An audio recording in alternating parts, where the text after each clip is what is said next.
Welcome to another episode of Friday Feedback. I'm super pumped. I have this kind of renewed sense of helping sellers collectively rise up and let Etsy know. And you may have heard me talk about this if you're already an Etsy junkie. I'm on a personal mission to let Etsy know, look out, Etsy, vintage is coming.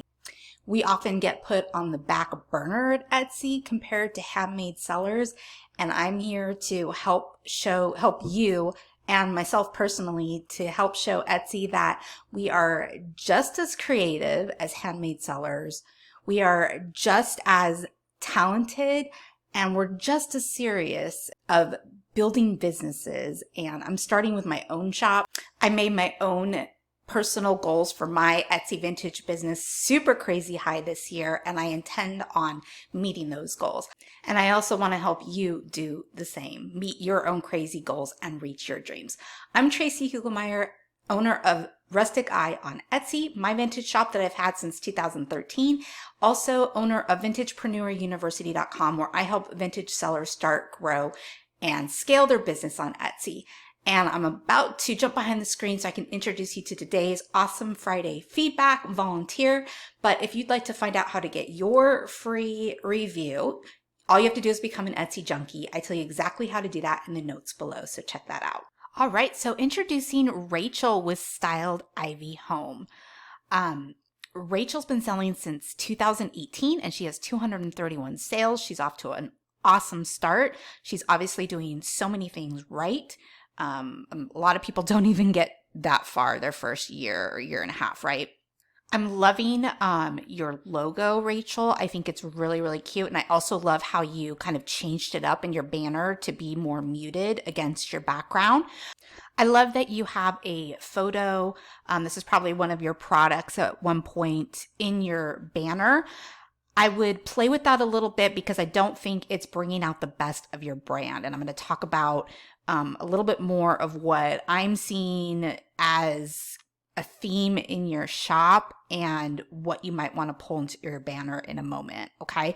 The good news is that's super easy to fix. You can, I have a whole tutorial on how to make a free banner. It's super easy in canva.com. And so I'm going to link that for you and anyone who's interested in the notes below as well. Right here where you have in your shop title, curated vintage treasures to style your home. I love that tagline.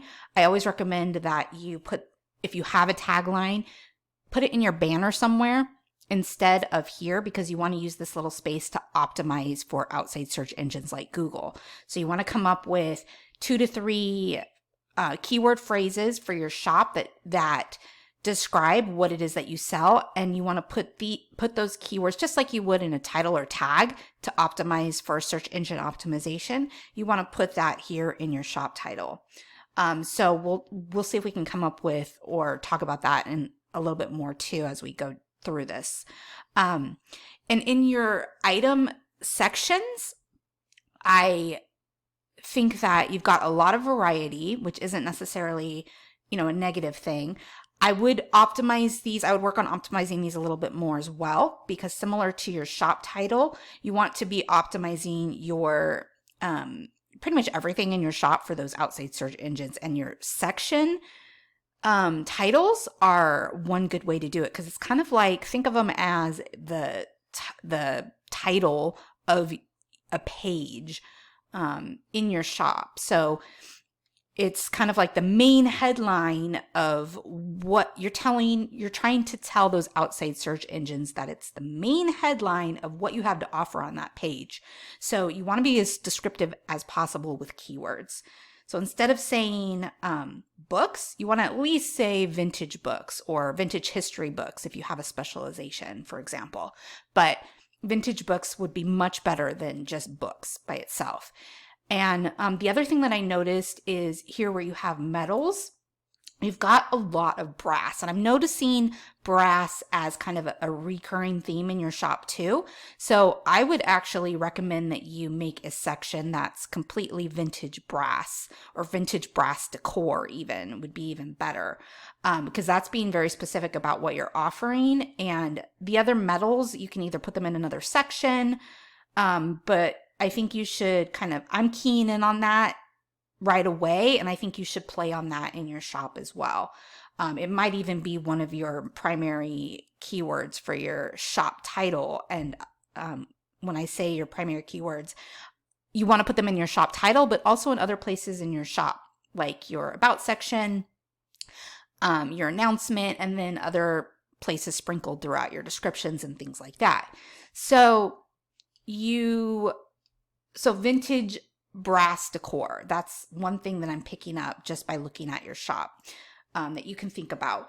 And it just so happens that Rachel is in our VPU boot camp, our Vintagepreneur University boot camp that's happening right now. So Rachel, I'm super excited to help you even further with kind of honing in on what your niche is.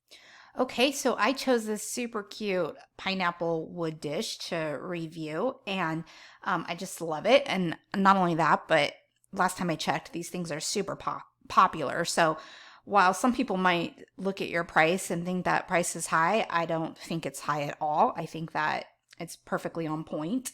And your photos, you cover a lot of the different angles, which is great.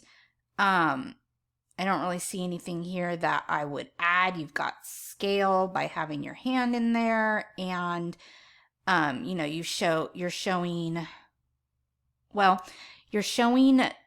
it's kind of with this in the background, so it's kind of styled. You could go even a step further to maybe put something in it to help your customers envision how they will use it in their life. So whether that's, maybe holding a small plant, even with that inside might be cute. I don't know, might be too big for it.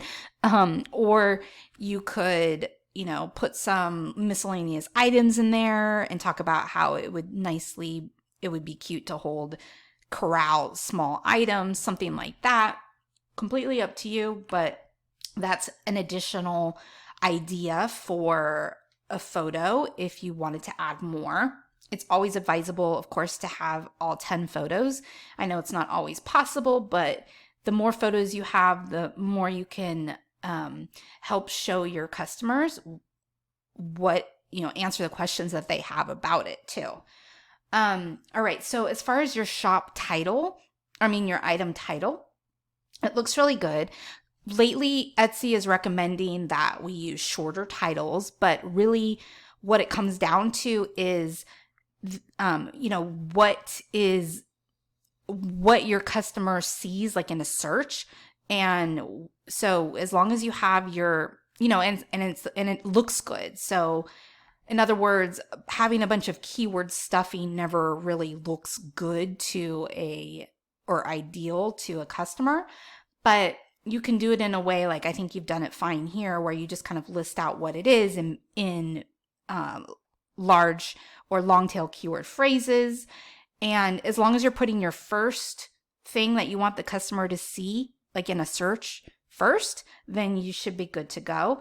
And you're varying up, these keywords quite a bit. You're packing a lot in there, so I don't see any real issue with the title. Also, you're using commas in between as separators, which is the current recommended separator that Etsy is telling us to use. So perfect job there. These are really popular too, these types of wood bowls in like boho decor. And since that's something that you seem to be focusing on just naturally anyway, I would probably include that in your title. Let's check and see what your tags are doing here. So yeah, I don't see boho in your tags either. So I would definitely include that in your tags, boho decor or your title. And then the other thing is Etsy definitely has frowned upon using one word tags. Now, is it going to hurt you or work against you? No, but the advantage of, well, not directly, but the advantage of using multiple word tags is one, you can pack in more punch, right? If you have wood, pineapple, bowl, so you have wood and you have pineapple and you have bowl as 3 separate tags. If you can fit that all, I'm not sure if that'll fit in one tag, but let's just say it did. Wood, pineapple, bowl, or even wood bowl or pineapple bowl, any of those tags together, then you free up space to add in more keywords. So that's the advantage of not only that, but you, if someone were to search for wood pineapple bowl, well, then you're being more specific that that's what you're offering. You're not just offering a plain pineapple, right? You're not just offering a plain bowl. Now, Etsy is going to use those keywords and put them together, but you might end up being more relevant in a search. In other words, if somebody else is selling this bowl and they have wood pineapple bowl as a tag, we're just using this as an example, they might come up as more relevant as you because you're just a pineapple, for example, in Etsy's eyes at this point. Now, if there aren't a lot of wood pineapple bowls out there, you might still show up decently in a search, or if you have it in your title too, because they're looking in both places, which I think you do. But that's just kind of a high level overview of why you want to avoid using the one word tags. You have a lot of good keywords here. I would just combine them and see what else you can add with the space that you free up. Okay, so on to the description. This is a really great description, the way that you start off using your keywords, but in a natural way. So you say wood pineapple bowl, which is a great keyword, but you use them in a natural way, written for humans, which is exactly what you want to do. As far as we know, at this point in time, Etsy does not look at our item descriptions to pull out keywords. However, the outside search engines like Google do. So when you can include the keywords in your item description in a natural way, written for humans, definitely do not keyword stuff. Don't just list out your keywords, with commas in here. Don't copy and paste your description or your title here. Those are all no-nos.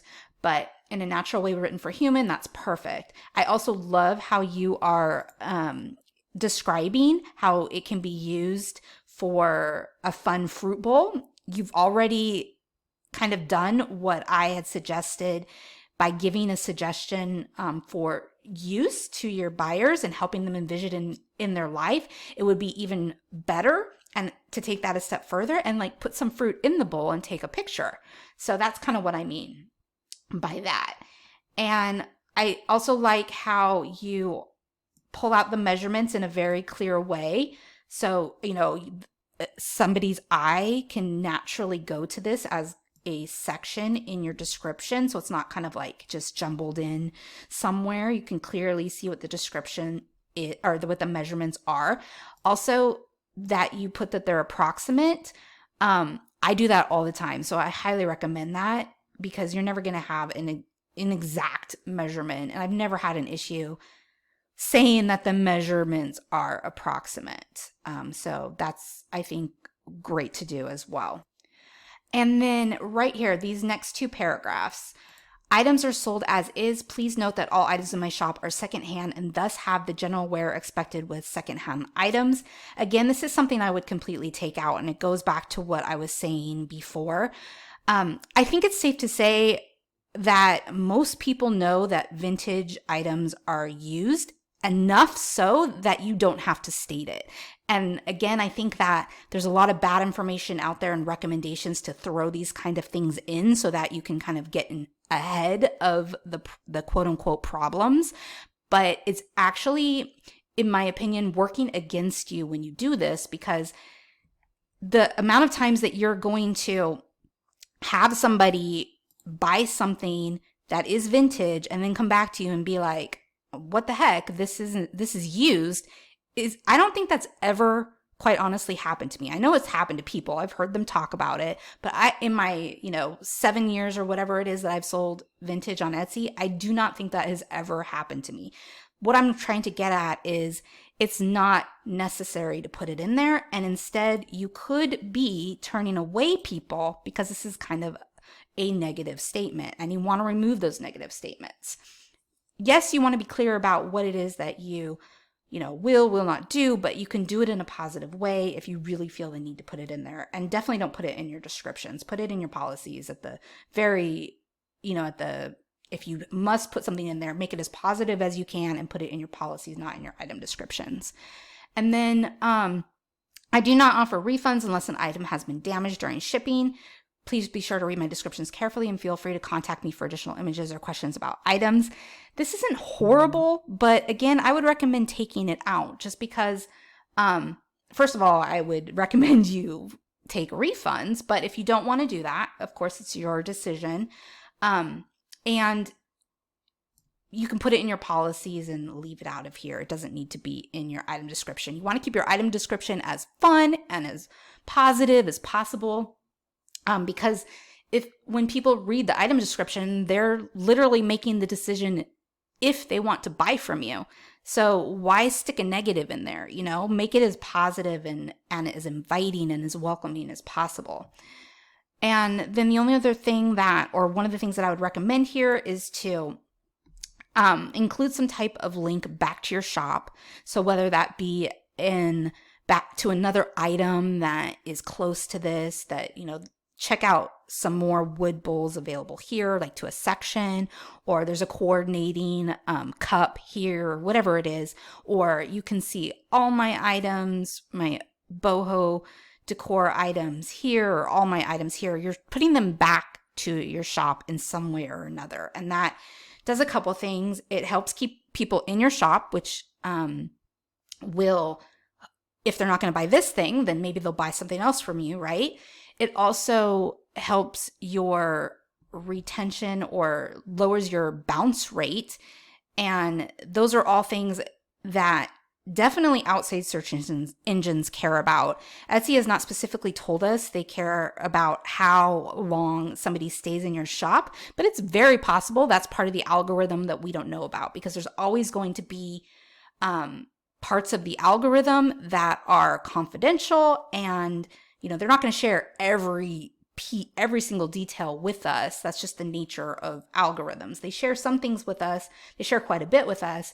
But if it's something that outside search engines care about, we might as well do it, because and especially Google, because Google kind of sets the standard when it comes to search engine optimization, right? I mean, they are the gold standard. So if Google wants us to do something, then even if Etsy doesn't want us to do it right now, then chances are they might care about it in the future. So in keeping people in your shop is a good thing. And one way you can do that is to include those internal links. And then the other thing it does for outside search engines is it helps to tell a story of what your website is. So it helps to show kind of that all your pages are connected, and that's a good thing too. So Rachel, I'm loving your shop, and I'm super excited to work with you more inside of VPU Bootcamp to help you really hone in and get clarity on what your niche is and should be for moving forward, because that really helps with that foundational piece and helps for building your business moving forward. It makes everything else so much clearer and straightforward and easier and effective. And again, for anyone else watching this today, if you want to find out how to get your free review, you need to just become an Etsy Junkie. It's all free. The review's free too. So once you become an Etsy Junkie, you just need to request for your free review, and I put you in the queue, and my intention is to get to every single person. So I've been having so much fun doing these. I really hope that they're helpful. Thank you, Rachel, again for volunteering, and thank you anyone else watching this for joining me today. Have a great rest of your day. Bye.